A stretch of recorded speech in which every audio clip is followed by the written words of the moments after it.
Hello and welcome, ladies and gentlemen, back for another week of the EA Sports Creator Series. Last week, we were sweeping through the streets of Singapore. Today, if you thought Singapore was chaotic, ladies and gentlemen, you've seen nothing yet. We are off to the balmy land of the Baku City Circuit. Be prepared for chaos, because you bet there's going to be loads. Joining me in the commentary box today is none other than, for the first time in a very long time, it's Jessica Ball. Welcome along, Jessica. Hello, Carl. It's my first time in the F2 commentary box, but yeah, it's been a while since I've been in the Creator Series commentary box. Glad to be here, of course. Last time I raced was last season, and I get to commentate this for the first time, so should be a good one. And I do remember racing in Baku a few seasons ago when F2 first launched, and it was a bit of chaos, but a lot of fun. Exactly. We all know what to expect, and it's great to have you along. Most importantly, just before we get started with Baku, of course, we can look back at some of the things that happened last week in Singapore. There were some clear strong suits and a few slightly missing the mark at times, but one I was very impressed with. The main story, of course, in the feature race, it was glory for Alex Gillen. But alongside that, Formula Kareem was looking very strong in the VAR car. He put Alex Gillen to the sword for a lot of that race, and he was unlucky with the safety car, but I think he can be pretty happy with the P2 on the whole. Yeah, I think so as well. And one thing I need to point out as well, the rookies that joined the F2 Creator Series, both reserve and full-time, they've had a really strong showing and really gave the regular full-timers that we see on a week-by-week basis a real run for the money. And it's always great to see every season having some new creators step up to the mark. We get to see what they could do creation-wise for this series. I've seen quite a few creators now based on this series, and they do a really great job. So nice to see all those rookies going strong. And of course, we've got some familiar names returning back for tonight. Of course, we've got B-Roy that's back tonight, and for the first time in a long time, Bushiance is reserving in the F2, and he's back in F1 tomorrow as well. So double trouble for Bushiance, and he's a good character, so great to have him back. Absolutely. I don't know what my blood pressure readings would be like after 2 consecutive rounds of Baku, but I'll leave that to him to discover. There's a bunch of others as well. Formula Kai, for instance, I was pretty impressed with. Got unlucky with a disconnect or two, unfortunately for him. But like you say, the rookies that are flooding through, extremely strong, and it's great to see. Also, on the subject of things being introduced to the series, new things, wild cards. It was interesting seeing everyone in that same boat, that default setup boat, last time out. Yeah, because obviously they're so used to the SRC setups or even the time trial setups. I think the only time that most people may have run default setups when they had the fan boat Grand Prix, which was a very great feature for the last few seasons. And yeah, I think it just gave people a chance to just get their foot to the floor and not really practice that much, because that's the whole point of wildcards. It is to pretty much bring some challenges to the fray and make sure that so they're not too comfortable. And because obviously they don't know the track for this one, there's no wild card this week. But I'd like to see in the future maybe a track being revealed later on, and also a wild card too. But for this week, we're getting it easy. They're back to the normal setup. So if they got a setup for Baku, they should have time to get one now before this race. Absolutely. Darting through the streets of Azerbaijan, it's going to be an enthralling spectacle. By the way, F1 people, if you are watching and you're thinking you're getting some secret intel on what you're doing tomorrow, no, you're not. It's not Baku for you tomorrow, I'll tell you that much. So good luck finding out what it is. Or is it? No. Or is it? Mind game. You're going to have to wait 5 p.m. tomorrow. You'll find out what the track is an hour before. Oh, it's going to be spicy. Just another wild and wacky moment in the wonderful world of Creator Series. Sprint races, we actually got underway pretty quickly in recent times. So, predictions on the table. Who of our drivers is going to take the sprint crown today, do you think? Oh, it's a very, very tough one. I actually need to double check who is actually racing tonight. But obviously, we got the likes of Hayden in there climbing his way up. He's back. He's done well in Baku before, so great to see Duncan's back. He could climb his way up through the field. I know Guatz has done well in Baku as well, but again, there's quite a few reserves that raced here last week that I am keeping my eye on too. I think Karim is racing tonight, so he could give a lot of people that he's not racing tonight, never mind. And one particular F1 reserve I'm keeping my eye on, Matty D, he's racing here tonight as well. He obviously was an F2 driver for the inaugural season, got through to the playoffs and actually got a seat in F1. And he's racing and starting near the back. So we'll see how he climbs his way through the field in the AIX car. Absolutely. I mean, we talk about the rapid reserves. I think that was another talking point I was going to have. But, of course, they're all at the back. That is the rules. Reverse grid for the sprint race, but all the reserve drivers shunted down to the back. For example, like you say, Matty D, Hayden Gullis, Bushy Ants down there as well. Kryzix and F1 Scott, they're the people that are first and second in the championship currently. They start 18th and 17th. Around a track like Baku, which is not necessarily notoriously difficult for overtaking, but just breeds chaos upon further chaos. So it's less of a predicament of overtaking like they had in Singapore, and more of the fact that, realistically, they just have to keep it out of the walls. Yeah, I think that's one thing I was going to mention. I think we saw in the real-life F2 race, in the feature in particular, I think a few pile-ups happening right at the start of the race. So as long as they finish, they're going to get some decent points. There's, of course, the top 8 that score points in the sprint race, and then the top 15 in the feature race. And weather could play into factor as well. I did not check the weather before the start of this broadcast. It's all in the unknown. And the rear tyres can really come into play here because the rears are very, very tough, especially these new F2 cars, which only launched last week. And with only a few hours practice, they only had a couple of hours to get used to these new F2 cars around Baku. But they do look absolutely beautiful. It was great to watch the F2 cars last week. And we had double trouble. We had it as the wild card last week in the F1s as well. So I think let's see what they could do here. And I think one driver I'm keeping my eye on as well. We're riding on board with him as well in his formation lap. F1 Scott, he tends to do well around it in the F2 cars. So we'll see what he could do here. F1 Scott particularly rapid in the first round. We are in for a scintillating sprint spectacle, ladies and gentlemen, just after this little formation lap.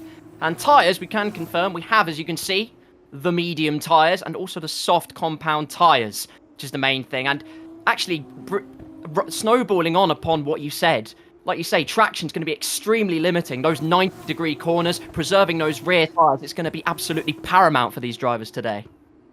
And I'm predicting either in the sprint race or in the feature race, it's going to be a 100% chance of a safety car. I think we had one or two. I do remember in the first ever season of Creator Series in the F2, people didn't know the rule that you could not pit in the feature race before lap 4.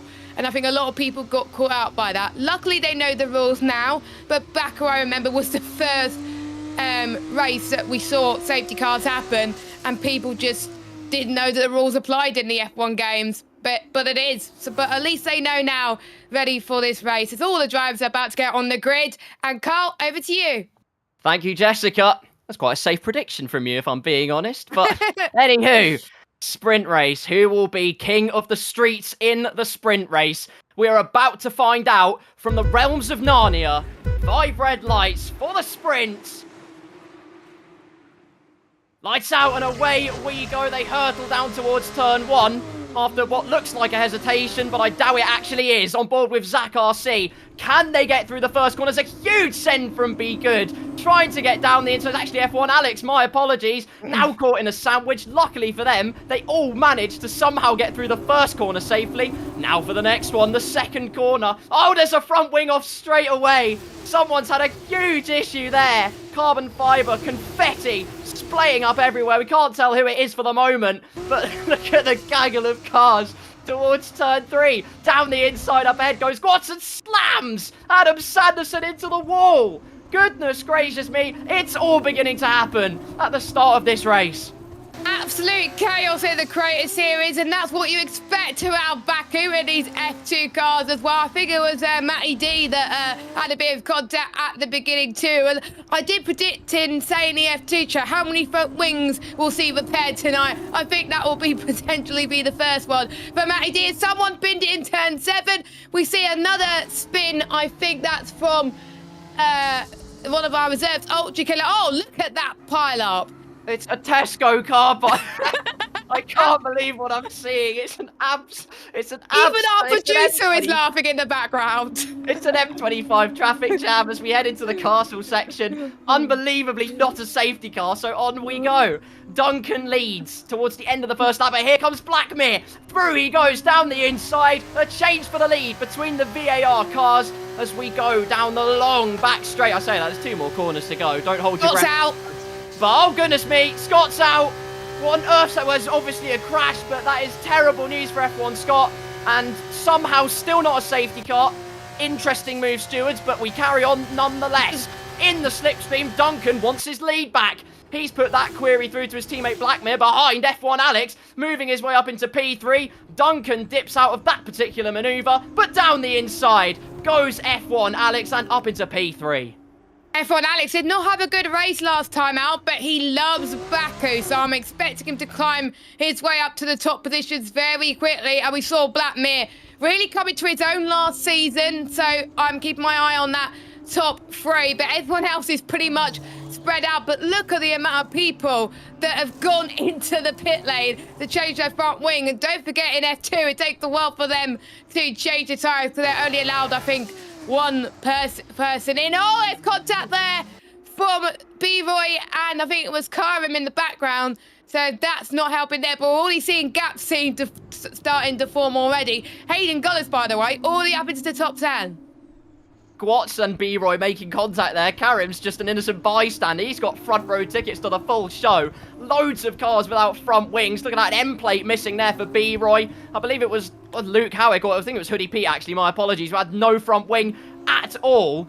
Still, there's yellow flags everywhere, and there's cars flooding into the pit lane, and that has wrecked their sprint race. But remember, as Jessica said, don't count out the 100% chance of a safety car as it gets very loosey-goosey on the exit for B-Roy. And surely it's Formula Karim trying to get through. It's actually Duncan that's had a problem. He's down in P7. Tyre smoke up everywhere. We can hardly keep up in the commentary box. B-Roy defended that very nicely for Karim on his first race back. That was absolutely beautiful towards turn 15 and 16. Yellow flag still going on near, I think, the final sector. We can see Karim is going to push on those medium tyres. He's going to go right on the gearbox of B-Roy as we're about to start lap 3. Here they come then towards the start-finish straight. Foot to the floor goes Karim, who did absolutely fantastic last week. Alex is up to P2 as he's chasing down Blackmere for the victory. Here comes Karim into turn 1. Does he go down the inside? That was beautiful for Karim. He's up in the top 5, and he's going to get some decent points as a reserve as we speak. Can he keep it though towards turn 2? Yes, he does, but we can see B-Roy, he's not going to give up without a fight. He is a racer, and Baku hasn't been his friend recently, but we'll see if that could change in the F2 Creator Series this season. He's going to go for the switch back in towards turn 3 and 4. No, he's not going to. He's staying behind, but Karim, beautiful attack from him, and he's going to climb his way up very quickly indeed. B-Roy actually with some great pace despite the front wing damage, so fair play to him, but it was really only a matter of time before the MP Motorsport man managed to make his way through. We have a replay of what happened to F1 Scott. As you can see on the right-hand side, already has nudged the wall on the right-hand side. Huge lock-up on the left-hand side. Understeers into the wall. And with the lack of front downforce, it was always going to happen. And unfortunately, that spells the end of F1 Scott's charge up the ranks. Meanwhile, back to the action we go. And Karim already escaping into the distance. Up ahead, though, the battle for P3 could get spicy. Gwatz only 2 tenths behind Zach RC. And bearing in mind, the funny thing is, Gwatz forgot to change his gamer tag. I think he was doing some content early on in the week and he forgot to change it. Oh, as someone's moved out of the way. That's Zach RC letting Gwatz through.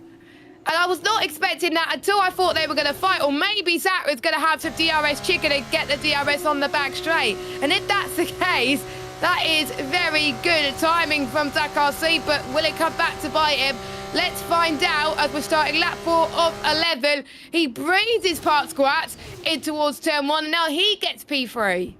Lovely stuff there from Zach RC. It almost looked like he had a little bit of a shimmy and slide out of that third to last corner. Actually, it played into his hands beautifully. But Gwatz now has the chance with DRS. Meanwhile, there's all sorts of chaos and happenings going on behind. Bushiad switching to the inside with the help of the DRS. And into turn one, he is through past Hayden Gullis, but goes slightly deep. Meanwhile, Gwatz goes down the inside before they even reach the apex. He's through into P3, into the figurative podium positions of this sprint race. Bushiance did get past Hayden Gullis and do the move. Zach RC into the wall. Goes way too hot. That's surely some front wing damage to boot as well. And what was looking like such a promising spectacle for Zach RC has been completely nullified. And now Formula Karim, well, makes mincemeat of the Prema car. Mostly, actually, never mind. Formula Karim's picked up front wing damage somewhere down the line. No one's safe here in Baku. I think everyone has got some sort of contact or damage in Baku, but it seems Zach is being okay right now, but he's struggling a little bit in the corners, getting the traction, and like I said, 90-degree corners can make a little bit of mint, and it's a lot harder, and especially this section. I think what we saw with Scott was he tried to get on the power a little bit too early, and that's where he hits the wall. You have to be on the throttle a little bit later in these F2 cars, and that might caught a lot of people off guard, and they only had a few hours of practice as B-Roy's hit the wall into turn 15, which will allow the cars around him, Duncan, to try and go for the move past B-Roy in towards the final corners as well. Arsenault is having a nice fight as well, a 3-car fight for P6 on the road, and B-Roy's doing very well to defend despite the damage he has got. So it's great to see that he has pace in these F2 cars. Imagine if he didn't have damage, that would have been even quicker, but still, it's great to have him back. Quite interesting, he now only has no end plates at all. Zach RC's out! Zach RC retires after the first corner, and B-Roy's gone astronomically wide, overcooks it on the brakes. In the span of about 5 seconds, it all descends into despair for both Zach RC and B-Roy. I must say, it was only a matter of time before B-Roy was caught. Think of it, a couple of laps ago, he was fighting with Formula Karim, and then, before you knew it, it was 8 seconds off and fighting with Arsenault and Duncan. And now he's got Hayden Gullis and co on the back of him. A nice little train developing here as they all try and pick off the ailing high-tech car ahead. As trying to go down the inside goes Arsenault. In fact, I think it's Duncan going around the outside because Arsenault has got damage himself now. Oh no, I think that's what's costing him. If you do not have damage, you have decent pace around here. And we can see Hayden is very keen to get past the stricken B-Roy car. He's got to get past ASAP, and that'll be decent point. This is fighting for the last point, because look who also is in the fray. Our championship leader, Krajcik, in 9th spot, who's around about 5/10 behind. He could see a chance to get an additional point in the sprint race, and that's where all it may come down to at the end of the championship. Here comes Hayden then, as he sweeps past both cars, and he's up into 7th spot. Bushiad's in as well. Has he got a retirement? Duncan's out, and Bert Mylander is sleeping because he doesn't know that there's contact all over the show. We've got no safety cars in the sprint, but expect a lot for the sprint in the feature race later. We've got a battle for the lead. Alex to the inside. And that is a move for the lead, which I really, really liked. A nice DRS pass. But watch out for Blackmit in towards turn 3. He's going to see if he can challenge F1 Alex. This is more like the Alex we want to see as he grazes the wall with Alex. Could this be advantage Blackmit down this back straight? We have to wait and see through turn 2. Through turn 3, they're going in towards turn 4. Can Alex shut the door on Blackmit? He does. This is the Alex that we want to see, Carl, back at the front. Absolutely, his brakes were absolutely red hot going through turn number 2, fighting with everything, and credit to him, he's been absolutely rapid, stayed out of trouble, and that's ultimately what's making the difference today, keeping out of trouble, and ultimately you reap the ravenous rewards for it. But Bushiance now versus Hayden Gullis thinks about diving it down the inside, almost spearheading the charge, but Hayden Gullis keeps him very honest indeed. Looks like Hayden Gullis up ahead's got front wing damage of his own. Absolutely nobody's safe here in the streets of Azerbaijan. If this is what the sprint race looks like, think of what the feature race is going to look like, ladies and gentlemen. Actually pushing Hayden Gullis through that particular section of corners. And B-Roy now down in P11. That's just exasperated the woes he's facing with his ailing high-tech machine. Hayden Gullis makes a mistake. Bushy Ants, don't you dare do side-by-side into the castle section. Oh, that's not going to end up well. Bushy Ants out of this race. Front right should clean off, and there's a tremendous traffic jam going up the hill through the castle section. A 10-second penalty for Hayden Gullis. Next up on the scene, it's Luke Howick, and I hope he's got the message, because through the left-hander he goes, and no, he didn't hasn't. get the message. I can confirm he did not get the message. There's B-Roy doing an Austin Powers trying to get out of the castle section.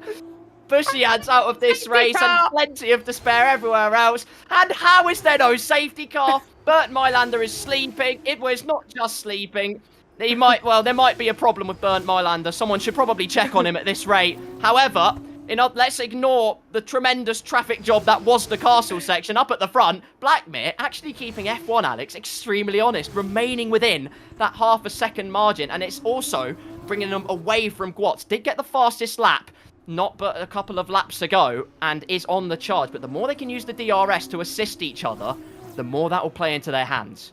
Did anyone get the memo? Do not go side by side into the castle section, because I was predicting even before they get to the corner that it was not going to end up well, and that was a pile-up. I don't know how some of them are still in this race, but they're keeping it clean nonetheless. More yellow flags in the background, but that's allowed the likes of Matty D to climb his way up. Arsenault, we've got Will, who's up into 8th place, so they managed to avoid the chaos. Ches is making place as well, because he doesn't need to pit. He's up into 12th place, so very, very exciting. Alex is now dropped out of DRS for Blackmere, so he is clear of Blackmere now, so he can try and push through to get the win of this one. And we got a team radio no for B-Roy. He was absolutely good, because he was doing so well despite the damage he has. I think one of my drivers of the day as well. Real shame from B-Roy with his first race back, but it's still the feature race, B-Roy, and still plenty of laps to go in this one. A very long no from B-Roy. His world probably did feel like slow motion when he was sideways in the castle section. Like Here's Charles an Leclerc. interesting one, though. Yeah, exactly. Adam Sanderson on the back of... Oh, goodness me, Luke Howick's gone straight on into the barrier. Meanwhile, we're still on board with Adam Sanderson. Please let there not be a car park into the castle section. Thank you, gents. I appreciate that. Through we go then. Team radio here. Points could be on the table for Adam Sanderson, who goes, oh, Hayden, what have you done, sir? Because now he's all over the back of him. Just remember, Adam Sanderson pit pretty early on in this race due to damage, or had a problem. Either way, despite that, he's right on the back of Hayden Gullis. Hayden's got big damage, so no one is moving across very ruthlessly to cut him off. And, well, in the car that Adam's driving of Kimi Antonelli's, you will expect a sumptuous send, but he can't afford to. We've got a very erratic Trident car up ahead. Carbon fibre confetti as there's bump drafting going on. And Luke Howick, despite going straight on into the wall, is about to gazump the pair of them to the outside. He tries to... There's no avenue opening up for poor Luke Howick, who just wished there was an opportunity. That opportunity might be now, though. To the inside. Through goes Adam Sanderson on Hayden Gullis. Down the inside on the pair of them. Doesn't go Luke Howick, but he does get past Hayden Gullis. So at least that's a start on his road to progress. Yeah, definitely. I mean, the ones who haven't got damage now, they're definitely taking advantage of Adam Sanderson. One more place and he could get points, and you never know what's going to go in front. So he's going to hope that more chaos ensues at the front, but Adam's dropped his way through, as I think we're seeing Luke Howick hang a battle, and Hayden's saying, wait for me, I need a push. So I'm guessing that means he needs DRS. Well, that was what the bump drafting was about then. We fiddled the riddle on that one. Unfortunately, it didn't usually pay off. He's got back past Adam Sanderson despite everything. Great racing between these two, despite the fact Hayden Gullis has negative downforce on the front of his car. And sliding his way out of that particular corner, chopping across goes Adam Sanderson. Obviously looking upon that very dishonourably, manages to get the car stopped in time. But here comes Formula Kareem. We wondered when he was going to be ascending up the ranks, and now here he is. Just 3 tours of the Baku City circuit to go, and Formula Kareem is on the charge. He is on the charge. We did say at the start of the broadcast he was the one that we watched for in Singapore. He absolutely was challenging Alex Gillen for the race victory, but now he's challenging the never the prize never the bride, but always a bridesmaid up in P1, because he always seems to be P2 in the championship, because every season he's like, oh, the champion is gone, I could fight for the championship, but then someone quicker than him goes in the championship and wins it. So maybe this could be the year where Alex wins this championship fair and square. But he didn't do as well last week. But he's on a comeback charge. He loves this track, and he's running with juice assist compared to the last Baku race, and he's doing a decent job. But we know what Karim's pace is around it. He is on fire. I don't think he's had that much trouble in this race, not much damage either, which is very great to see. Meanwhile, the fight we're seeing at the moment, we're seeing the ones near the back fighting, which is Hoodie Pete and Ultra Killer, and it's great to see still them fighting for position despite being in last place. That's where I was for the majority of last season, so very familiar territory. Well, the battle for the wooden spoon. Ultra Killer versus Hoodie Pete, ladies and gentlemen. Hopefully Ultra Killer isn't a precursor as to what happens next. Towards turn 1 we go. Using a nice bit of slipstream, deploying the DRS, going around the outside. Haven't seen too many outside line moves, but he gets it done. Very nice from Ultra Killer. But look at this, Hoodie Pete's not done yet. He's going to try and send it down the inside, or at least throw Ultra Killer off kilter slightly. Not to be, though, bumping over the curbs, and it's just allowed a bit of breathing space for the Ultra Killer for the time being. A bit of DRS towards turn number 3, but the straight is too little, too late. The battle for the lead is on, though, and it looked like Blackmere made a little bit of a mistake because he's lost about a second to the 2 cars ahead. Watts has caught up a truck ton, but it's Formula Karim with the DRS. Was the bridesmaid in Singapore? Can he finally upgrade himself here in Baku? So late on the brakes, and actually goes a bit wide in the apex. Good grief. Millimetric precision from Formula Karim, which is not what I would have said had he clattered into the barrier.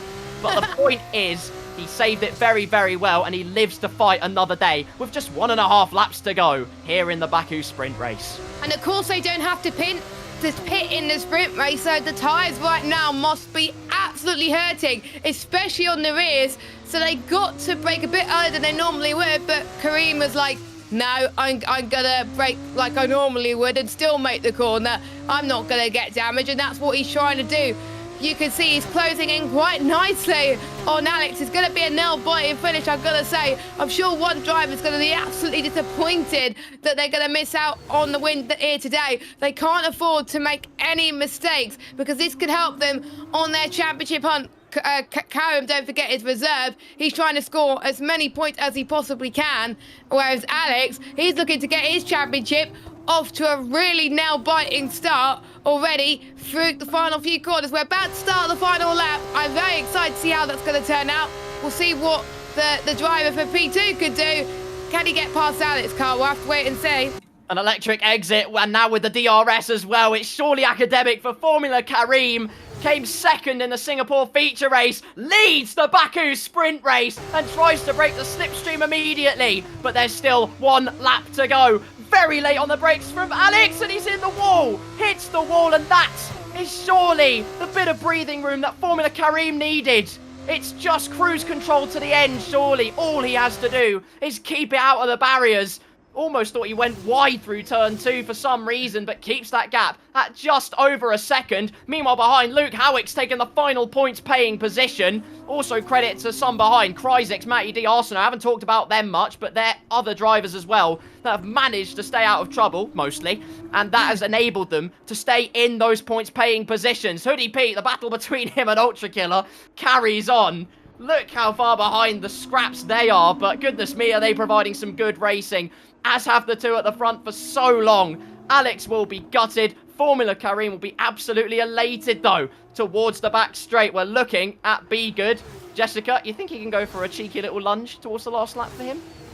I think he could potentially look for the lunge potentially as well, but it's not going to be that long to go until he can get that lunge. You can see that the slipstream, he's trying to break it, but here they come. They're Be Good passes Pondered quite comfortably and up into P12. Nicely timed from him, and pretty much if it was a feature race he would get points, but that is really good size for Be Good for the race, as B-Roy is out of the race. Unfortunately, he has retired, so he can recover from the sprint race, but the man of the moment, he was the bridesmaid last week. And he's going to be the bride this week as long as he doesn't hit the wall. Wow. Oh, Karim, ladies and gentlemen. A stranded B-Roy in the middle of the track. The bridesmaid in Singapore. The bride in Baku. The sprint sensation. Formula Karim wins the sprint race here in Baku. F1 Alex, credit to him, he held the lead for so long, but it just wasn't enough. Blackmere will cross the line to take P3, Watts P4, and Adam Sanderson's overtaken Test Will. Hoodie Pete and Ultra Killer's battle still raging on furiously. A ferocious fire that may never be put out between these two. Across the line next will be Kryzix in P5. Here's Matty D in the AIX car to cross the line in Well, we could be waiting here a while, ladies and gentlemen, for everyone to finish the race. But credit where credit is due. What a show they've put on for us, Jessica. Honestly, that was a lot of fun. I was expecting chaos, but I wasn't expecting that much chaos, especially towards the castle section. But most of the drivers that managed to keep it on the road and finish really, really well. I have to say, I think Kryzix, Matty D and Watts, I think they were the only ones that kept out of trouble and still managing to get some good points in the sprint race as well. But Baku always delivers in the Creator Series in F2. It delivered in the first inaugural season of F2, and coming back with these new F2 cars, it is even better. Imagine what we've got in the feature race. If we had more instances like that in the feature race, expect a lot of safety cars. We absolutely can't wait, unless Bernd Mailander's got a bit of a problem. We're still trying to check on him as we speak, but finally, through the final few corners, Hoodie Pete and Ultra Killer's battle. Who's going to win this one out? A bit of Slipstream and DRS for Ultra Killer. We saw how strong it was for Be Good, although I think it was Pondon playing some DRS games at the end of the day. It's too little too late. Hoodie Pete will take P14. Ultra Killer in P15. Oh, Hayden. And Hayden Gullis doing some celebratory donuts for the crowd for his prize for the wooden spoon. I do respect... Oh, he's in the wall again. It's just a bit of fun pirouette, he's getting lapped. ladies and gentlemen. He's been lapped. They're on their reconnaissance lap back to the pit lane, bless him. And that's the end of that. Team radio from Hayden. I'm celebrating the D. Oh, he's got a puncher as well. Oh, the that's rear end, right. the front end just gone over and into the wall. That'll do it. That will do it. That puts the sword to the Trident car. And thus concludes a very bonkers Baku sprint race. We can hardly breathe here in the commentary box. What a spectacle. That's why I'm liking this new format this season when they do not know the track until a few hours before, because we get races like this where they haven't practiced that much, they didn't have a long time to choose their setup, and they don't have any ideas on strategy. And we get this, which is absolutely crazy. More the same coming up, and more the same for the rest of the season, but the podium, very well deserved. We'll see if they could do well in the feature race with one-shot qualifying coming up first to see who's going to be the fastest man in one lap. One-shot qualifying, you cannot afford to go for overzealousness. You cannot afford desperation. The podium celebration's right there. Congratulations to the top three. Formula Karim, not only with the win, but with the fastest lap as well, to assert his dominance on the rest of the field. F1 Alex P2, Blackmere P3, Gwatz in P4, Kryzix P5, Matty D 6th, Arsenault 7th, Luke Howick in 8th. Adam Sanderson recovers to 9th, Chesnoid Gaming in 10th, Testwill 11th when all is said and done, Pondon 12th, Be Good 13th, Hoodie Pete 14th, Ultra Killer 15th, Hayden Gullis with emotional damage and in P16, although he did celebrate the DNFs very well. B-Roy in P17, Bushiant's 18, well, all the DNFs that are listed on here, Bushiant's Duncan, Zach RC, and F1 Scott. And breathe. Yeah, I hope you all breathing in the chat there as well, because I'm seeing the chat very lively through there as well. Be interesting to hear some of the drivers' thoughts there as they recover from that, because I'm still recovering, and haven't even been racing. Goodness me. We said, this is what we alluded to. We said Baku would bring the mayhem, and it certainly has. And that's only the sprint race, ladies and gentlemen. One-shot quali then. Firstly, predictions for pole position. What do you think? Oh, very, very, very tough one. I think I've got a good put it past the top two from the sprint race. I'm going to go for... Actually, no. I'm going to go for the person who finished third in the sprint race, Blackmere. Bold. I like it. It's a lot more bold than there'll be definite safety car in Baku, but there you go.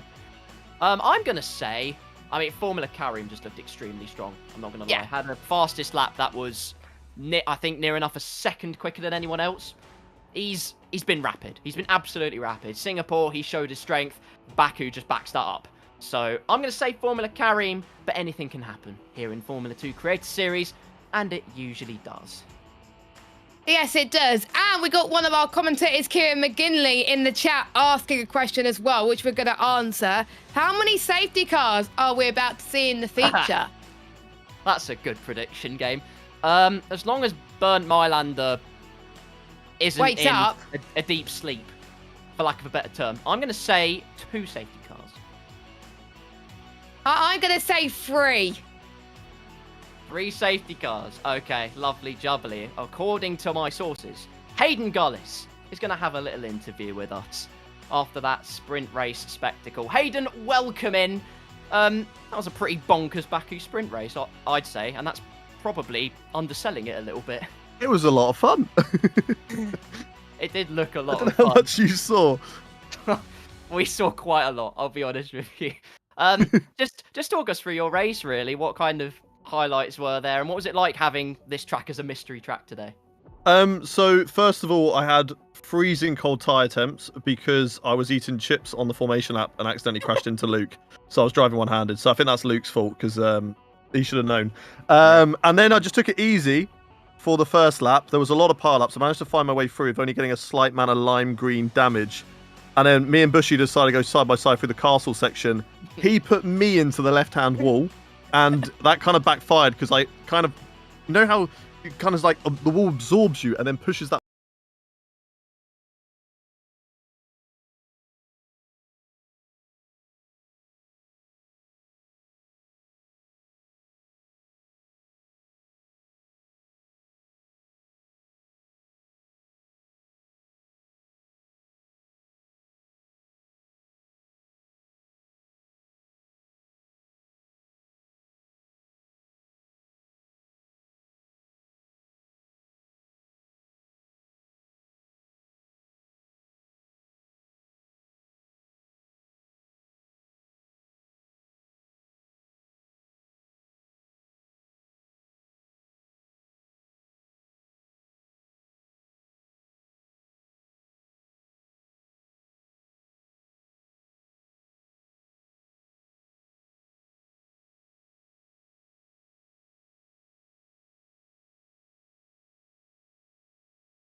And F1 Scott, they've got good pace as well, but they usually seem to be quite close together and end up taking each other out. So we'll see what happens between those guys.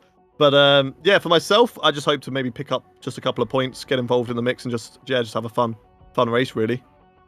Don't worry, Hayden, we're not counting you out either. Have a good one out there. Thank you for joining us, mate. Thank you. Brilliant. What a sprint race, honestly. Also, Gareth Allen was there. Oh, well, there you go.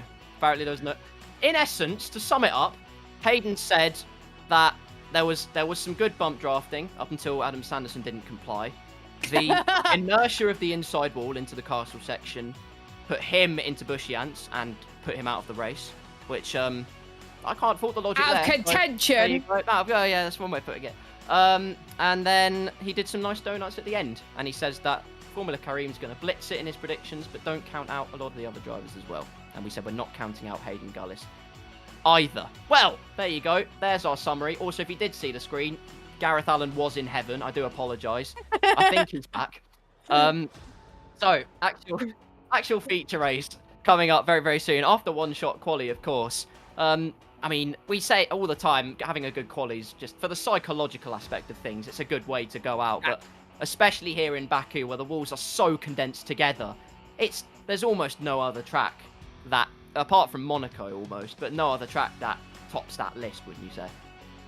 It's always fun watching qualifying around Baku, even in the F2 cars. Qualifying, like Monaco we saw in the last few seasons, is just important. You do not want to be in the middle in Baku heading towards turn 1. You want to be either near the front or near the back. The back you could avoid the most carnage, and the front you could just try and pull away potentially. You definitely do not want to be in the middle. So they want to try and get the quickest lap as they possibly can. You never know. We could see some surprises. We've seen a few drivers that haven't taken part in the sprint because they retired early on. So we haven't seen what they could do. They might have matched Karim, who was looking very, very good up front. So you never know. Of course, we want to see what tyres they go on as well. I see a lot of people would go on the soft due to the amount of possible safety cars that we can get. If I was any of the drivers today, I would definitely start on the softs. But they can't pit until lap 4, lap 5. So even if we get a safety car early on, they can't pit until then for a mandatory stop. If they get damaged, they're going to have to pit again. Absolutely, but then if you're at the back and you have nothing to lose, do you just get rid of the hard tyre? Do 2 sets of softs to the end? That'd be an interesting one. Ladies and gentlemen, we have a calendar for you. And here it is. Look at that, ladies and gentlemen. We have a fan vote Grand Prix next week. Ooh. Chance to influence what race you subject these drivers to. That obviously isn't a part of the calendar already. So, if you want to do that, please do. Whatever you do. Because, like I say, it's a chance for your own fun track to be top of the selection list. We've got then another Mystery Grand Prix afterwards. There's a smattering of Mystery Grand Prix and unknowns, but that's great. Like you say, Jessica, it means they don't have that time to prepare. They have to rely on their instincts. And that's what makes this series so great. Out of all the tracks, it could be any tracks apart from the ones that you can see. And usually they would get told an hour before the race. It's just that our socials posted it out a little bit too early this time. So they got an extra few hours practice earlier on. But usually from next week onwards, any track which has a question mark, they'll find out an hour before the race on what track it's going to be. But with the fan vote, what's even more exciting, they won't actually find out until they get into the lobby on what track it's going to be. So please, I don't think I'm going to be racing in this one. So please, make sure you pick the track that's going to provide the most content for your viewers at home and the ones where you think the drivers are going to have the most fun or even the most challenge as well. And I'm interested to see what track comes out on top because it can be different than the F1. Most of the time it's always the same, but let's hope it's different to what we're going to see in the F1. So I'm excited. I think the polls will be open, I think, midweek as well. So make sure you get voted. Don't you dare miss out on our socials on when you can vote for the fan vote. Exactly. Get on the Creator Series social medias. You'll see all the various links up above mine and Jessica's heads. But the point is, go to them. You have the chance to influence that decision big time. But ladies and gentlemen, here we are. It's time for one-shot qualifying. And one shot, they don't get any well, unless you count Singapore last week. But there was one clear common denominator. Formula Karim got pole position twice in a row in Singapore. That just spells an overwhelming level of confidence for the man who statistically is third in the championship after this week. Who knows? One-shot qualifying, begins imminently. Jessica, take us for a lap of the Baku City Circuit.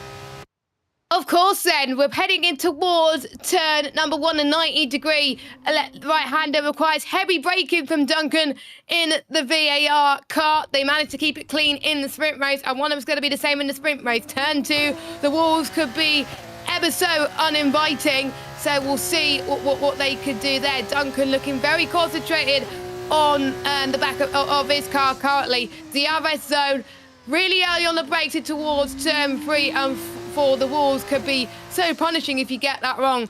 Another right-hander coming up, very, very tight. Now heading towards sector 1. This is going to be the crucial one. You're going to aim your car as much to the left as you possibly can, then to the right, and then left again as you approach turn number 7.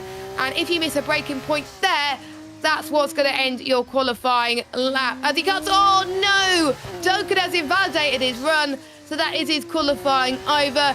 But as we predicted earlier, Carl, Karim is right out there on top, but Arsenault, the driver we're riding on board with, is in P2 in the ART car, riding in for Victor Martins loving the hat as usual. He is definitely picking up the paces right now, heading towards turn 15. Just about avoids the wall, I would say 1 centimetre difference, I would say, there towards turn number 16.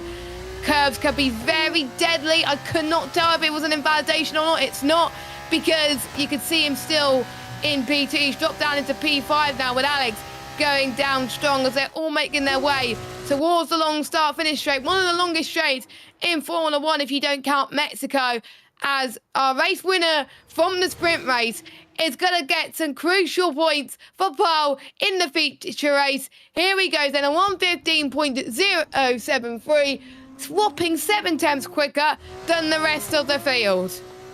That is an almighty statement. The cream of the crop rises to the top then.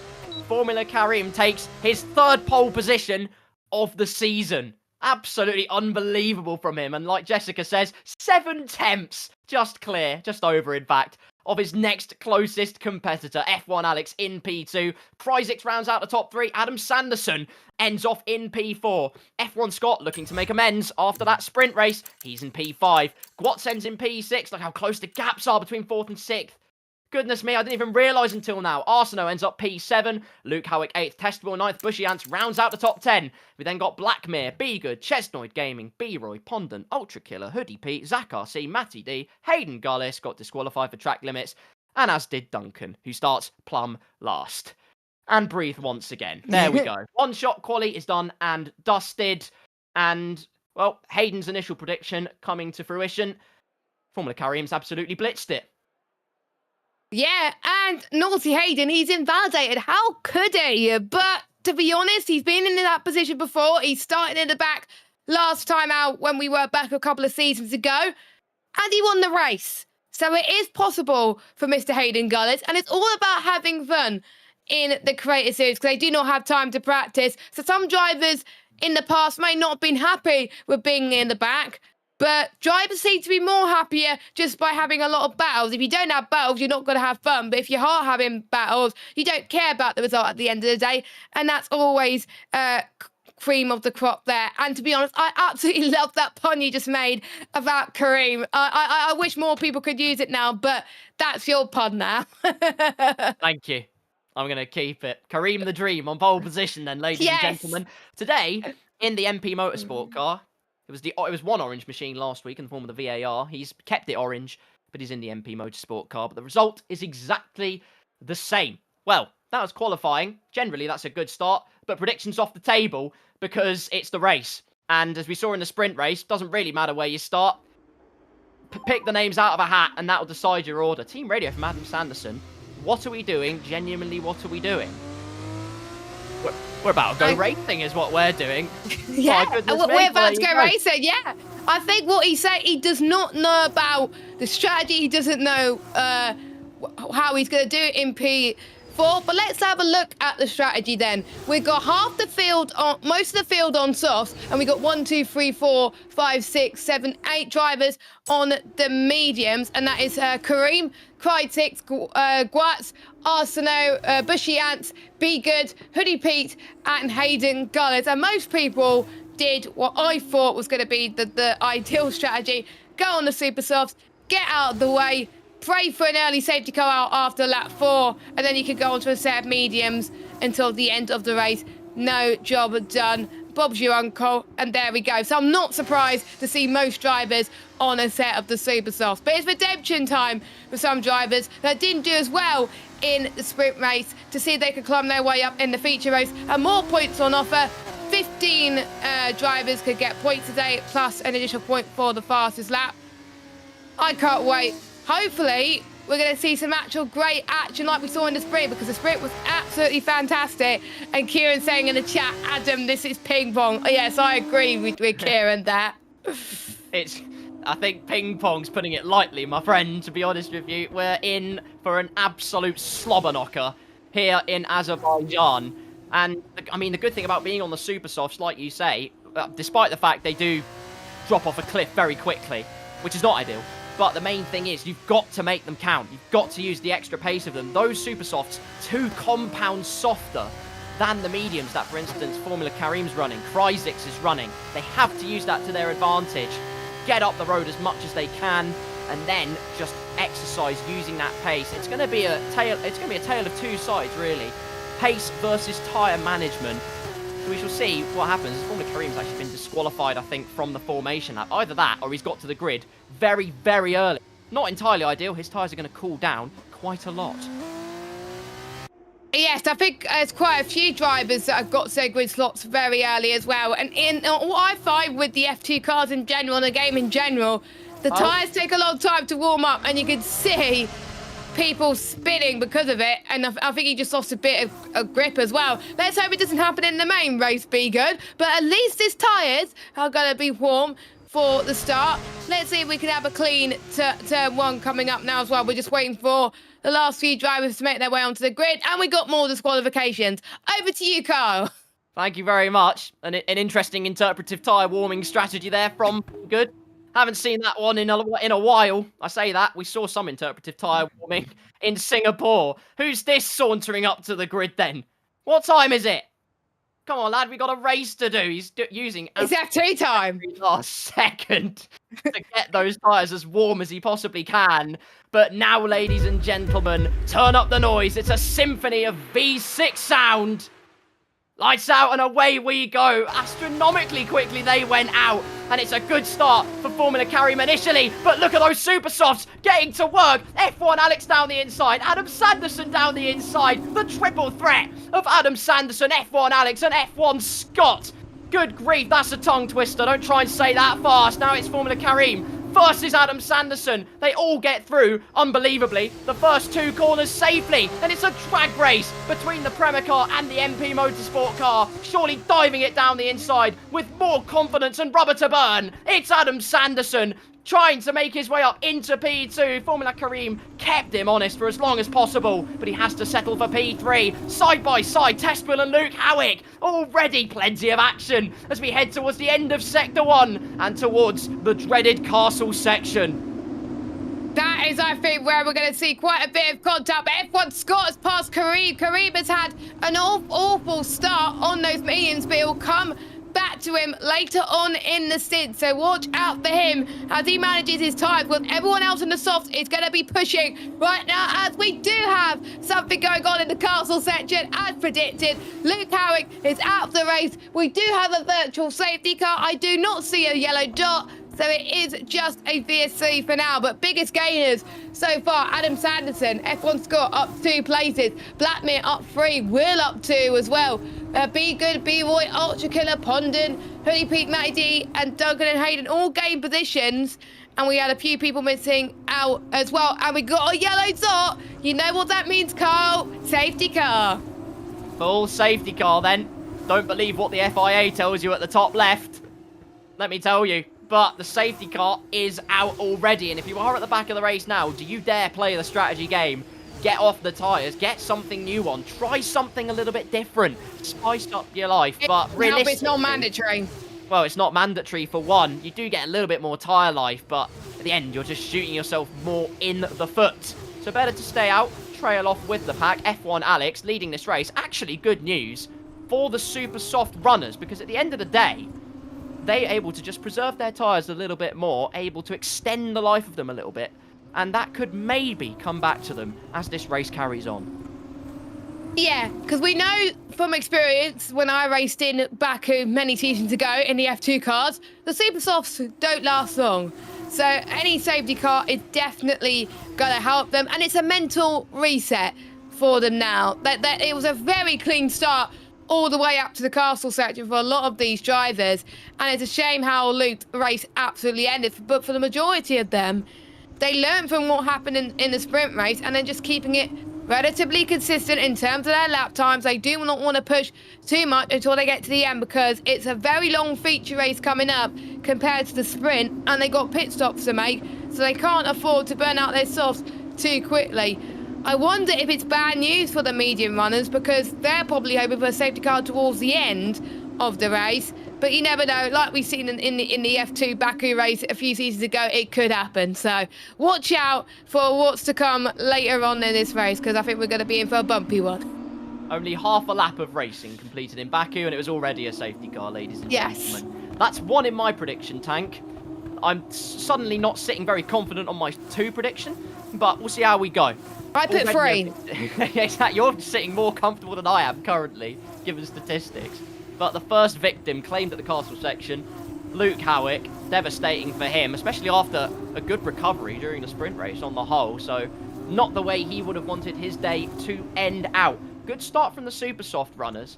Just seeing that graphic's really weird. It reminds me, remember the some of you might remember, I presume all of you actually, possibly, might remember the rainbow tyre set they had in 2018 in Formula 1. Oh, yes. Back to the Chinese Grand Prix where they had the ultra soft tyres. And the hyper that's the softest tyre. Oh, hyper softs, good grief. Don't even get me started on the hards. And the hards were blue. I remember on one of the F1 games, literally you could in Silverstone, you could pit at the end of lap 1 and get those hard tyres to the end of the race. Honestly, it's unbelievable. It is unbelievable. But the hards are a lot better on this game, I found out, in a majority of tracks. But Baku is one of those tracks where the mediums are the more ideal track tyre if you can get those into it. But if you get damage, obviously the hards could last you a very long time. But they don't have any hards today, and of course in F1 tomorrow, they're not going to be racing in Baku, and they're not allowed to use the hards anyway, which is a new feature that we've got in the Creator Series, where the F1 drivers are not allowed to go on the hard tyres at all. That is banned. They can only go on the softs and mediums. I'm very excited to watch that tomorrow. And we've got familiar names in the commentary box like we saw last week. The 2 Toms are back in town. TK and T-Dub, ladies and gentlemen, they are returning. What a job they did last week, and they're going to give you all of the same rundown of the action this week as well. Speaking of hard tyres, they don't do it in F1 like that anymore. Not with the blue stripe. Blue stripe we associate with the wet tyre now, but goodness me. Remember those days? I certainly do. That was an interesting time. Anyway, enough reminiscing. Lap number 3 of the Azerbaijan Grand Prix, and it's a procession currently. We are still behind the safety car. Your leader at the moment, F1 Alex, Adam Sanderson P2, F1 Scott rounding out the podium positions for the time being. They do still have a very hungry shark in the form of Formula Karim behind. Kryzik's in P5. Actually, I was going to say, while we were looking at the position change graphic, everybody has moved positions. And then you look at Gwatz, and he's just sitting pretty in P6. He's like, what's going on? It's like, what? I think he's the one who's just like, why is everything going on around me? I could just be like, you know what? You crash. I gave positions. That's exactly what he's done. He's pretty much been the lone wolf. And he did very well in Baku last time as well, when we were here in the F2s. So I'm not really that surprised to see him do well, as I think we did see a few people pit under the safety car to repair their front wing. I think Hayden was one of them. So I think the safety car is going to be in for another lap, I think. So it's not going to come in just yet. Oh, it's going to be out for another lap, sorry. So I think it's going to be interesting to see. Also, I don't think they're allowed to pit yet, but I don't know the rules much on this game. You never know, the laps could change, but it is a 50% feature race. Drivers can pit this lap, as I've been told in my ear by our lovely producer. Thank you very much. So we're seeing not many cars come in, actually. I'm very surprised, Carl. I know. I thought I was going to see a raft of cars flood their way into the pit lane. F1 Scott, one of them, taking advantage of this safety car period and the pit window properly opening. Hayden Gullis was on new tyres. He's going to have another set of new tyres.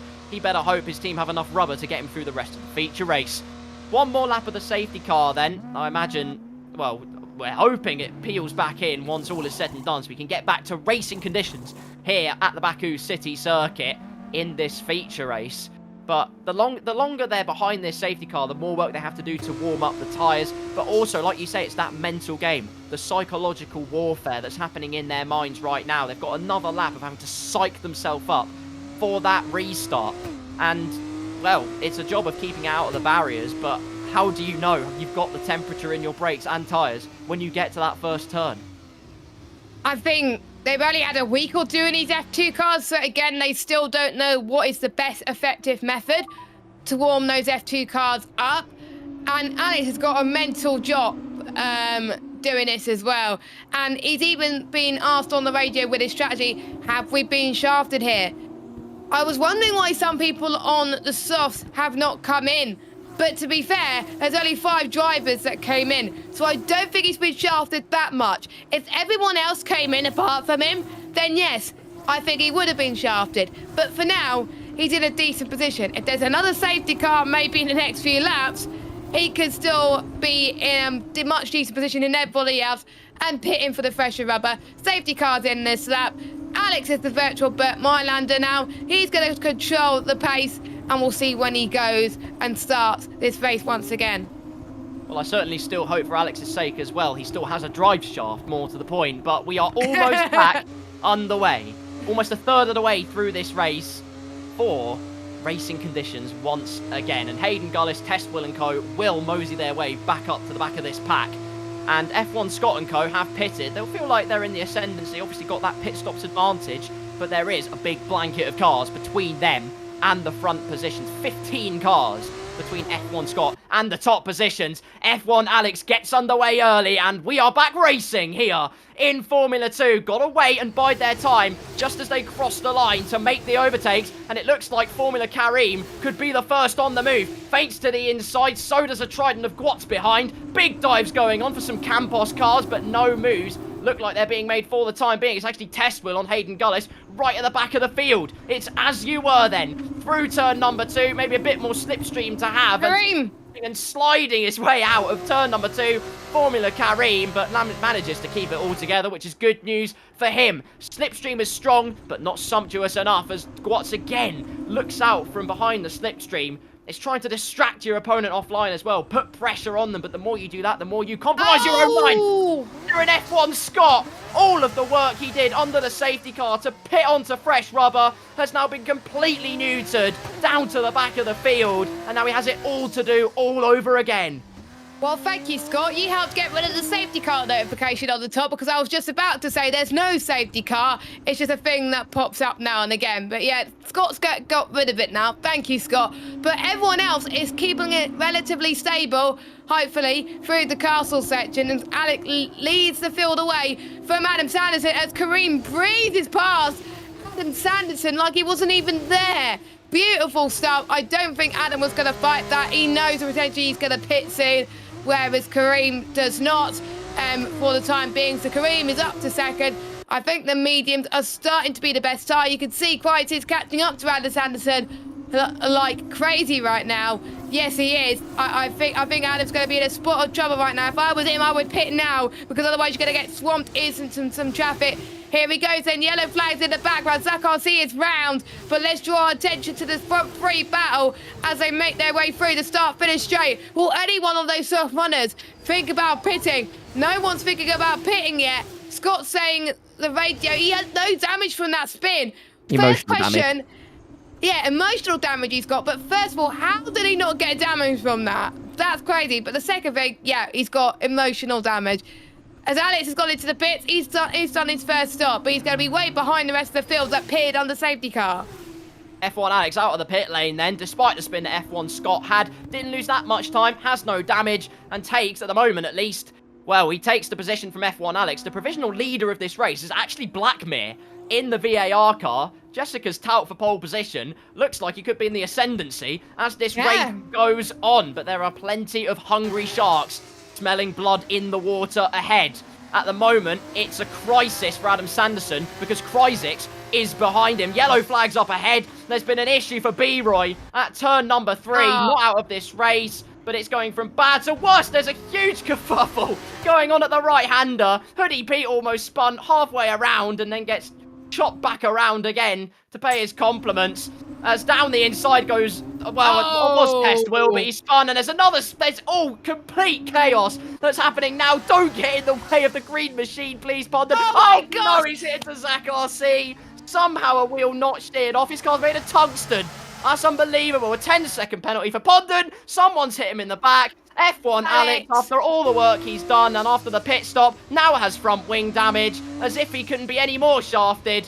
It's gone from bad to worse. He's shafted now. Oh my God! Someone's hit the wall again. That's where the carnage is happening. That was B-Roy that's had a bit of a spin of the wall, but the front lot are keeping it clean so far, and Crytek is looking to be advantaged as he tries to get past Adam Sanderson. I think Adam is going to think about pitting now. He does go into the pit lane, but let's hope he doesn't get involved in the contact. If I were on the medium tires, you're probably in the best situation right now, because you're going to have some clean air, and you're going to try and avoid the carnage so far. So Kareem leads, Christ in second, Guat's in third, Arsenal in fourth, Bushy has down the inside of Be Good. He's up into 5th place as he's doing a stellar job in his F2 debut so far. As we've got Guats down the inside of Quaitsit in towards turn 3 and 4, and he's got the job done in the 22 machine. Avoids the wall. Nicely done. He's just sitting very happy in P2 at the moment. As we're seeing, Adam Sanderson came out of the pit just ahead of F1 Alex, but if F1 Alex didn't have that moment earlier on, he would have been ahead of Adam Sanderson. Yeah, slight tap on the wall as well. F1 Alex driving with fire and fury in his eyes. Meanwhile, Guats probably complaining earlier, like you say, that everything was happening around him. He's finally made the ascendancy. He says, fine, I'll do it myself. He's in 2, he's on the move. Pryzix is spelling trouble for Guats up ahead, though, still within that DRS range. For the time being, unsurprisingly, Zach RC, B-Roy and Pondon all peel off into the pit lane because the last lap was a complete calamity. So, on with the action. Blackmere up into P9 as Duncan's descending the positions. It's another safety car. Another safety car. An accident in the castle section for Duncan, who's Austin Powersing it. Just like B-Roy did in the sprint race, we have our next person to hold up the torch in the form of Duncan in the VAR car. Another safety car, though. Well, that will spare the blushes of the likes of Adam Sanderson and F1 Alex, who would have thought they were hung out to dry initially, although maybe that gives the opportunity for Formula Kareem and co. to get a slightly more free pit stop than they possibly might have hoped initially. Yes, because the safety cars stop, they lose a lot less time than if you pitted in green flag. So the ones who pitted under the first safety car, they're going to be your net race leaders. And I will be absolutely gutted if you pitted under green flag, as we're seeing everybody liked that. I don't know who said that. God said everyone liked that. There you go. So I'm guessing everyone in the VC, it looks like, we're saying yes. Okay, good. Well, there we are then. Everyone in the Creator Series looking favourably upon the safety car decision. Into the pits, Chesnoid in fact, forget it. The whole screen's basically filled with pit lane notifications. Formula Kareem, Guats, Cryzix, Arsenault, well, they've all pitted onto fresh rubber. We'll see where they peel out in comparison to the rest.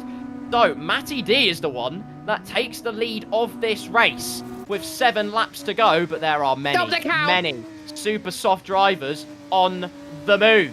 Goodness me, that's a stop the count, and you know what? Matty D will certainly be hoping for it right now. F1 Scott's been overtaken by Formula Kareem in other news, and I know why. It's because F1 Scott's gone straight on in the braking zone. What on earth's happened there? Under safety car, Scott, come on! It's a calamity and disaster. Harkens back to Formula 1 in 2019. Or maybe even, well, I was going to say it's like Ragunathan in 2019, but Scott can actually drive. Through the right-hander goes. Wow. Peter, am I wrong? That's the real question. Matty D up at the front. Test Will in second. Formula Kareem finds himself a little gift. And up into P3. Watts in P4. Cryzix in P5. But they have time penalties slapped next to their names. How long they are, I am not sure. But if it was for speeding in the pit lane, that is a big no-no. If it was just for track limits, slightly less of a no-no, but it's certainly not ideal. F1 Scott, oh dear, I unpaused at the worst time. So he was under right. You're probably not wrong, but you know what? Actually, Scott, it could have been worse. He could have been out of this race. How is he still out of this race? And to be fair, no one should diss Law Mavir. He's not even the worst driver in F2 anymore. So there you go. He even scored some points. I'm not gonna say. You're probably gonna guess who I'm talking about. Who's now the worst driver in F2? But Law Mavir is not the worst driver in F2 anymore in real life. So he's a legend of all costs. But there we go. Dale was put in the chat prediction. Will pay out end of lap 12 if he does a bottle. So I'm guessing, is that subs, Dale, or donation or anything like that? I'll keep my eye on that, and if you don't bet on your end of the deal, then I'm going to keep reminding you until the cows come home. But there we go. If Will doesn't bottle, Dale's going to pay out in Will's Twitch chat. There we go. And Pondon saying these super softs sucked. Well, I think the softs don't last long here anyway there, so I'm not surprised. Probably not the intel the likes of Formula Kareem, Watts and co would have wanted to hear, to be perfectly honest. So, nearly on to lap number 9, where with Pondon right now, he's the one that said the super softs sucked. And now he's on the medium tyre, so hopefully they'll suck a bit less. Let's hope that is the case for his sake. Moseying his way up to the back of the queue. Meanwhile, it's just a procession up at the front. Well, Baku spells more chaos then. My prediction of 2 safety cars is here. However, I'm feeling a bit nervous because there is still some time for that third one to come out. You never know. We haven't got that long until the end of the race, so I'm starting to feel that my prediction is probably not coming true. So I think you might be right here. I think I would prefer it to be only 2 safety cars, because I don't want another one. I remember commentating Australia last season. I thought we were done with safety cars, and then about 3 laps from the end, there was another one. I think that was the one I'm actually. I don't count anything out nowadays. And Aaron agrees with me in the chat. Yes, yes. Never forget the Law Mavir Ragunathan. Yes, thank you. I miss him on the F1 games. It's great. But this safety car is allowing the likes of B-Roy and Pondon to climb their way up. We know the super soft sucked for some people. And, look at those penalties for Quats and Kreisig. They had no trouble in the sprint race. I guess they got their trouble in the feature race, haven't they? Unless we get another safety car, they're going to be in a spot of bother. So there we go. And Tara, I definitely agree with you. And the safety car is still in for another lap. Out for another lap. We were wondering how long the penalties would be. There's your confirmation. 10 seconds. Normally what you get for speeding in the pit lane. So that's probably what happened, to be honest with you. And that's not done their race any favours whatsoever. Formula Kareem, I've used the phrase so many times, but he's living the dream right now. On the super softs, on fresher tyres than Matty D and Will ahead of him. His job now is to get past them quickly, but not be too desperate, because it's very, very easy to just send it straight away. I'm on the faster tyres, I'm coming through. But if you overcook it slightly too much, if you misjudge yourself that tiny bit, it's millimetric precision that's got to be done here. Slight overcookage, and that could spell the end of your race. You just cannot afford to be overzealous here. Yeah, and we're not that long to go until the end of the race. This is kind of like a elimination / open lobby coming up, except it's going to be cleaner. They've got 5 laps to gain as many positions as they possibly can. Somehow we've had some more overtakes in the safety car once again, so that's probably some people hitting the walls at some point. I think we had enough from Ultra Killer in the background, so they're dropping down positions, which is not the best as it stands. F1 Alex, by the way, is already up into 9th place. So there's some people that are going to be on the fresher rubber and ready to climb their way up very soon. Now, how long is those softs going to last? Well, it's going to be anyone's guess. And Dale put another prediction. We'll go to the end. Didn't expect the safety car to be this long. I didn't expect the safety car to be this long either. Longer than previous F1 games, to be fair. But I think everyone's caught up, I believe. No, actually, we're just waiting for Hayden and B-Roy to catch up. Come on, guys, get a move on.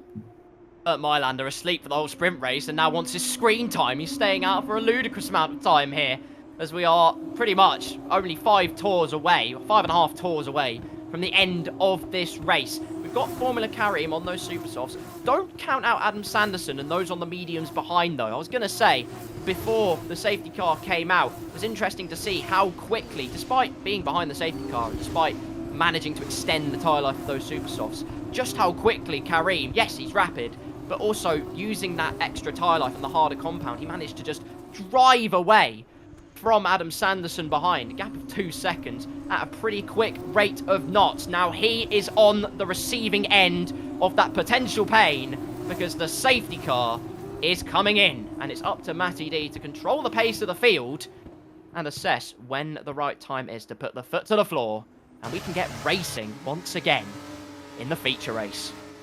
Now, you know what Matty D's car is in. He's running Joshua Dirksen, and he has won in Baku before.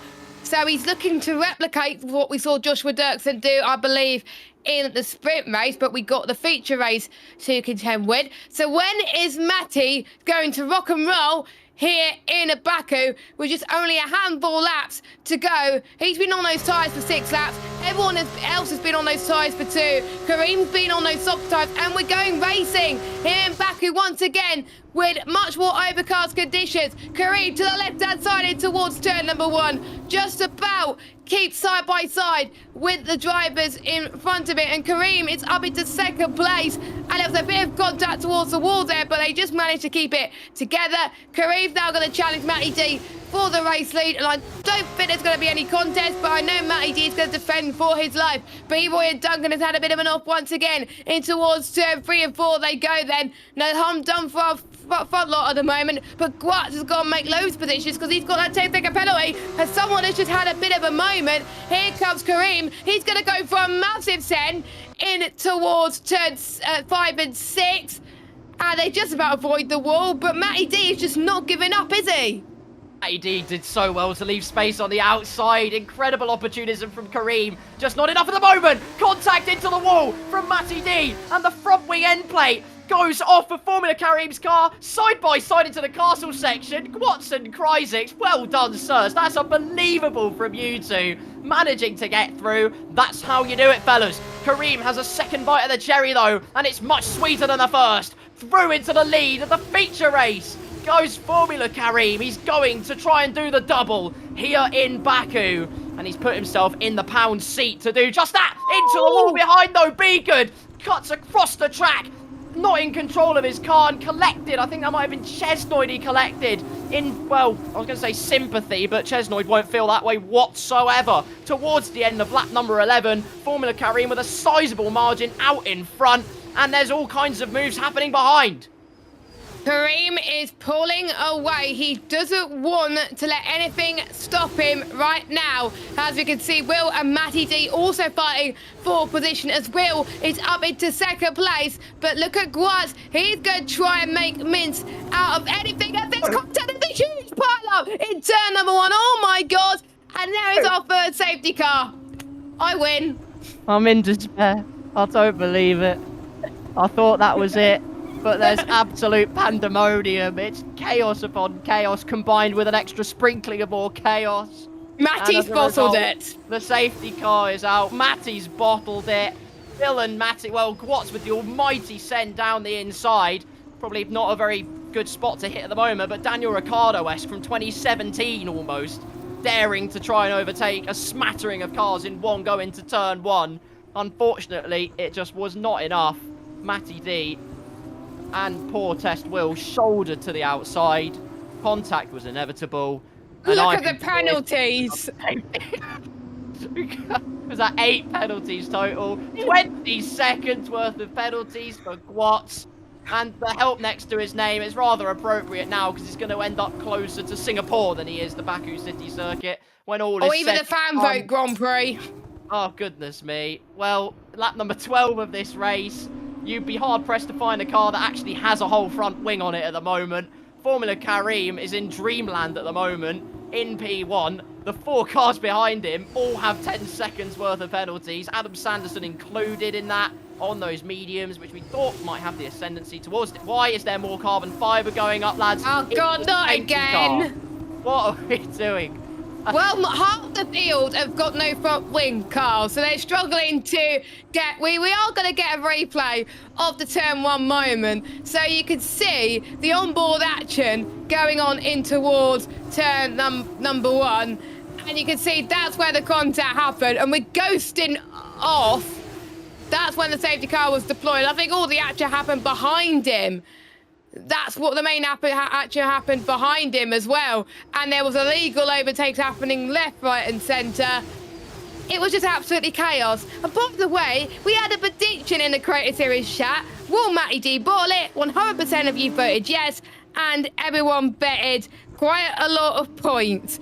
13,000 points. Oh my goodness. As Gwatz is out the race, not surprised. He wasn't going to gain anything from this. I'm surprised not many people are coming to the pits to serve their penalty, but they want to keep the track position, so fair enough. I don't know who's going to win this race now.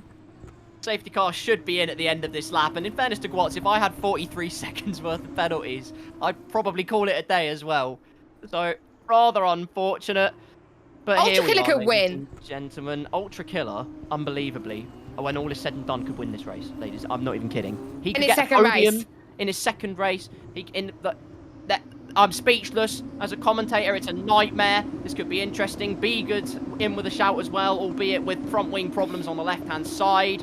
Chesnut, honestly, don't count anyone out of this race now because we have no idea. It is going to be a literal open lobby sprint to the end of this race with just 2 tours of the Baku City circuit to go. Jess is wincing. Our producer is wincing. It's going to be a spectacle to savour. I think a lot of you are going to be wincing in the chat as well, but get your predictions in the chat because I don't know who's going to win. But who's going to win this race? I still think it's going to be Kareem because even though he's on the worn soft tyres, he's got no penalties and he's got a buffer of Adam Sanderson, Bushiad and Alex. And then there's lots of other cars that are trying to come through. F1 Scott somehow is still in 8th place despite him having the spin earlier on. Safety car is in this lap. Grab your popcorn, ladies and gentlemen, because we're going to be in, I think, for an absolute spectacle. This is going to be a spicy one. I can't wait. We only have 2 laps of this race to go. Look at the gaggle of cars all conglomerating for one chaotic finish to this feature race. Formula Kareem, no penalties, but remember, he does have that front wing damage on the left-hand side. Don't count anyone out behind, well, unless they have penalties, but don't count anyone out behind Formula Kareem because the podium positions, it's a lottery. You have no idea what is going to happen. Hoodie Pizka, most of the field actually are going to make it to the back of this train, but Formula Kareem says no more. Foot to the floor, pedal to the metal. Let's see who's made of the sternest stuff. Here in the final 2 tours of the Baku City circuit, Adam Sanderson trying to go for a move. Ultra Killer versus Be Good further behind. Adam Sanderson to the inside. Doesn't have enough grip with that damaged front wing. Has to remain in P3 for now. Bushy answers in P4. I didn't remember seeing him that high up, but well played, sir. Ultra Killer does remain ahead of Be Good, who's having his own scrap now with F1 Scott. They're making their way to turn number 3. I'm on double tap with my voice. Test Will! No! No, the invoice is gone from Dale. What have you done? Through turn 3 we go, or in the case of Blackmere, turn 2. He's the only one without front wing damage. There he passes the corpse of what was Test Will's car. Through towards the end of Sector 1 we go. And, well, Formula Kareem's trying to escape off into the distance. Behind, though, it's Chocker. I think Kareem is showing why he is the king of Baku because he's almost a second clear of the rest of the field. He can just forget what's going on behind him as long as he get that ribbon. More contact in the background. Ultra Killer has had enough and his chances of a podium is over. Alex is out of the race. Oh no. Up in the castle section once again. Someone's done a Charles Leclerc moment. Oh God. That is just absolutely mental. How are people still in this race? I don't know. But we've got Kareem who's pretty much clear for the rest. It's going to be 4 wide towards turn 15. Someone just please back out. B-Roy is now out of this race. Someone's hit the wall in turn 15. That's B-Roy. That was B-Roy. That was B-Roy. Oh, no. And there's a bit of in-play damage from quite a lot of drivers. We're about to start the final lap. And Biga could get second place as long as he could keep within this train. As long as he keeps out of the trouble of scrapping with F1 Scott and Chesnoid behind, it's all to play for. Formula Kareem with the fastest lap. He only has 1 lap of just keeping it clean to win on the streets of Baku for the 2nd time this Creator Series stream as Be Good in P6. Just thought, well, F1 Scott has passed him, but Bushy Anson co-op ahead, giving us a nice battle. Matty D's through into P10 on Duncan, make that P9. Hayden Gardis came into this race saying, I want to just have a little bit of fun. There's another yellow flag in turn 1. Who's descending down the field? Ultra Killer's done. We have royally cursed him. I am so sorry. Towards the end of Sector 1, Formula Kareem with daylight now. A comfort zone that he can savour, because surely this is his race to win now. Surely he could not afford to bottle it. We've seen many fast drivers do so before, and he's going to do something that we saw Ollie Behrman do last year in real life. He even got pole with a bent suspension, a bent steering wheel. Kareem has just been fast all weekend. Even Hayden Gullis said in the interviews, which you didn't hear, that he was the man to watch out for, and he was no match for anybody else, and he's going to get some decent points. And don't forget, Carl, he's not even a full-time driver. He is a reserve driver. Please, I swear to God, get him full-time at some point, because he is a man on a mission in this F2 championship with these new lot of F2 cars. Carl, take us through the closing stages of this race. The Rapid Reserves, they've done it again. Last season, we had the likes of Dark Viper. We had our champion Lolin Ober. Started out full-time, ended up as a reserve at the end of last season. Ultra Killer retires, but look who's ran rampant. Formula Kareem lives the dream. It's 2 for 2. The fastest lap, the win in the feature race. It's absolutely unprecedented from Formula Kareem. Be Good takes P2 and Desnoid Gaming. Oh my goodness, Hayden Gullis, what have you done? You've got me off celebrating Chesnoid Gaming's big moment, P3, in the Baku sprint race. Hayden will still be classified when all is said and done. Baku always puts on a show, it never disappoints. The final car to cross the line. There he is, on board with Black Mirror. Baku, well done. You never put a foot wrong. The game gives Matty D driver of the day. Who knows who our driver of the day is, because it was I have fun no from idea. the very start. Honestly, unbelievable. Just the podium celebrations to go. Jessica, we expected wildcard results. We thought it was anyone's game. And certainly the other podium positions reflect that. But up at the top, there is only one king of the streets, and it's Formula Kareem. Kareem absolutely pretty much took control. He was one of the only drivers that didn't get involved in any incident and was wondering what was going on like that as well. And Matty is even happy with P4 after that bottle. Sorry, P4 after that bottle earlier on. I still don't know how he climbed up there, but that is F2 for you. F2 can bring out many surprises. I can't wait to see what F1 has in store tomorrow with the to-be-confirmed Grand Prix and the to-be-confirmed wildcard. But let's go through the results of the feature race. We know Kareem has won and he's got the most points of the weekend. Here we go then. Kareem, Be Good. Chesney, your top 3. Matty D in 4th. Zach Samar managed to get into 5th. And that is the rest of your order going through. And yeah, it didn't take long. So we could have go through the rest of the grid. But wow, I'm still trying to recover for that one. And someone even saying in the chat something I didn't really want to see. But Hayden was just living his best life. Oh, he was, wasn't he? A carbon fibre confetti for us all to enjoy. And I think that commemorates the Baku occasion pretty well indeed. What a set of races we have. My goodness me. What a set of races. Ladies and gentlemen, we've got some interviewees. And our first person, P3 on the podium. Penalties were applied, but he kept his nose clean. And that's ultimately why he is here. Chesnoid Gaming, P3 in the Baku feature race. Well done, sir. Oh my god.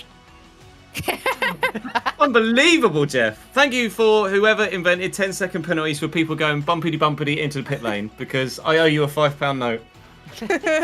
Or gifted subs. Oh, yeah.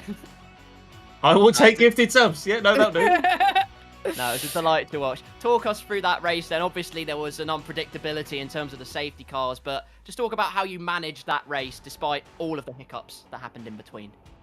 So the initial plan after the first safety car was actually stay out on the super softs and wait for the inevitable second safety car, which then said hello. So then it was like, right, the mediums, please, and then avoid any further chaos, and then pens for everyone else. Be Good decided to overtake about 7 people under a safety car, so that was cool.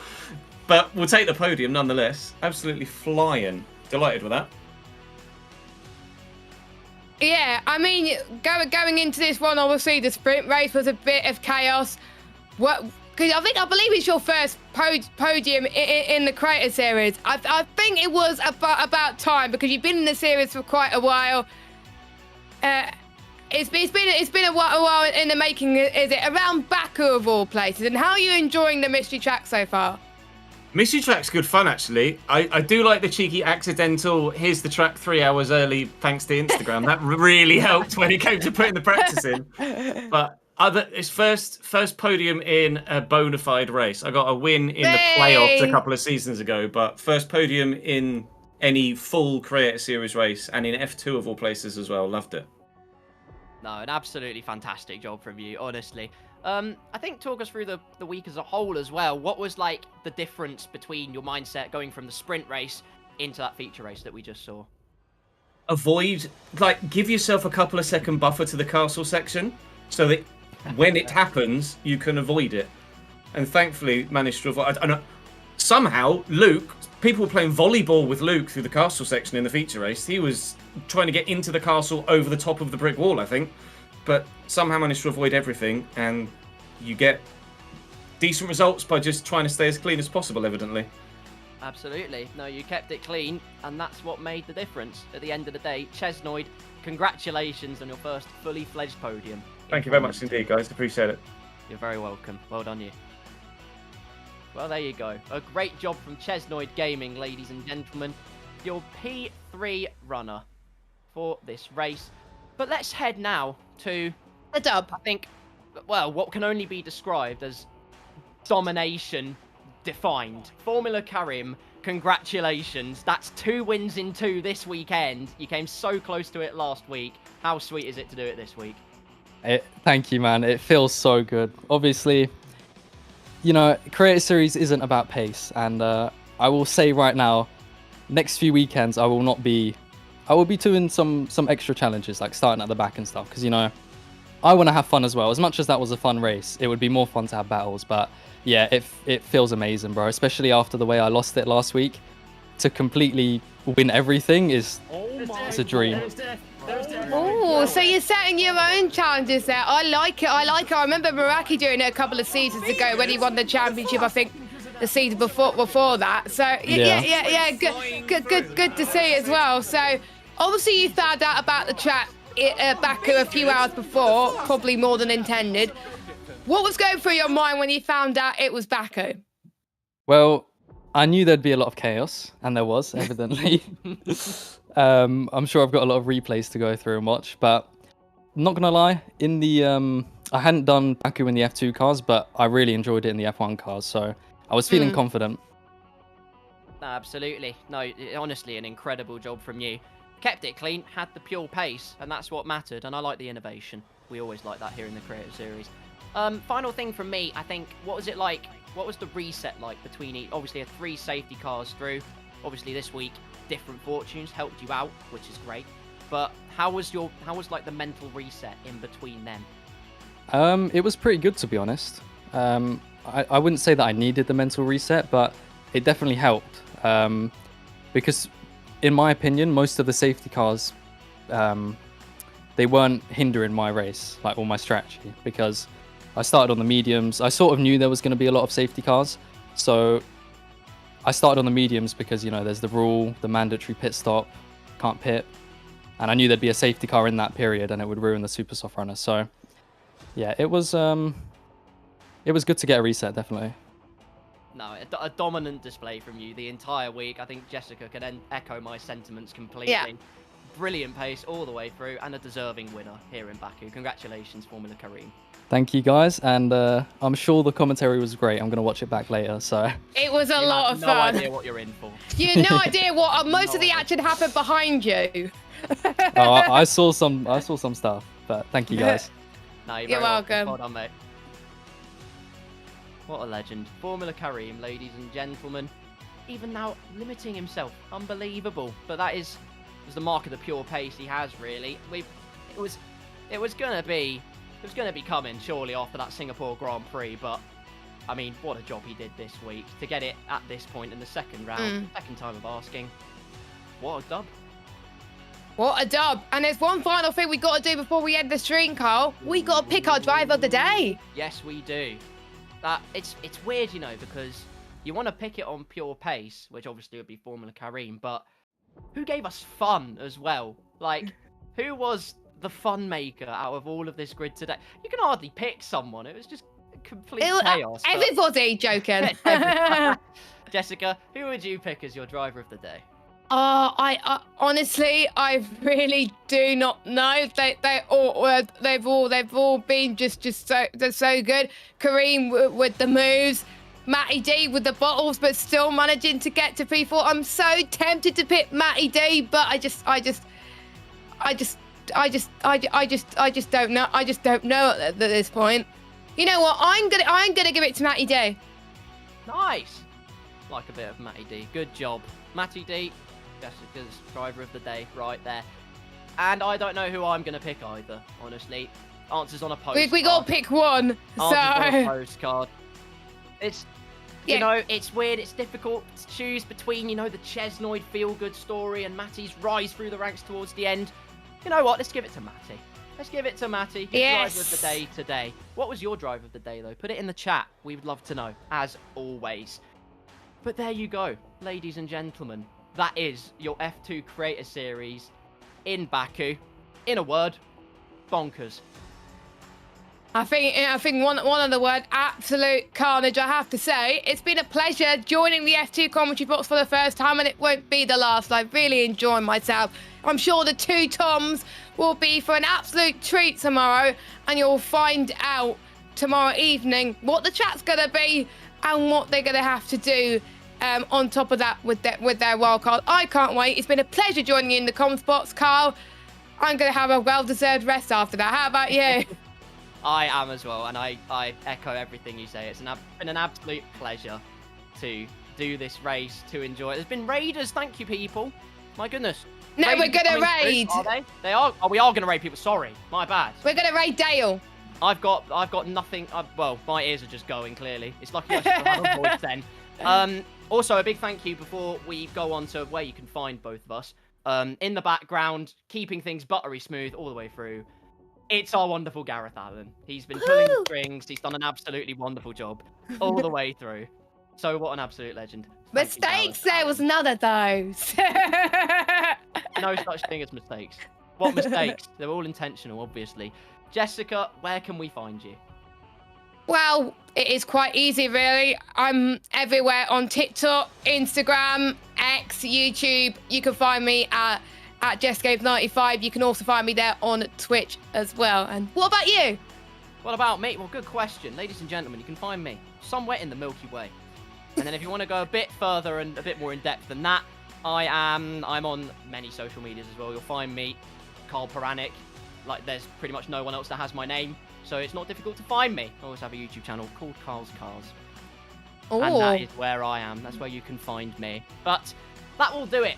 Ladies and gentlemen, thank you so much for watching the F2 Creator Series powered by EA Sports. Follow the social medias. They're at the top of your screen. From YouTube to Instagram to X, etc. Go and follow them to stay up to date with all the Creator Series goings on. Make sure you tune in for Formula 1 tomorrow evening, because it's going to be one hell of a ride. But for myself and Jessica, thank you so much for watching. We're off to raid Dale's chat, which I think I've got right now. Yes. Until next time, once again, huge thank you for watching. Have a wonderful rest of your day, and goodbye. Bye.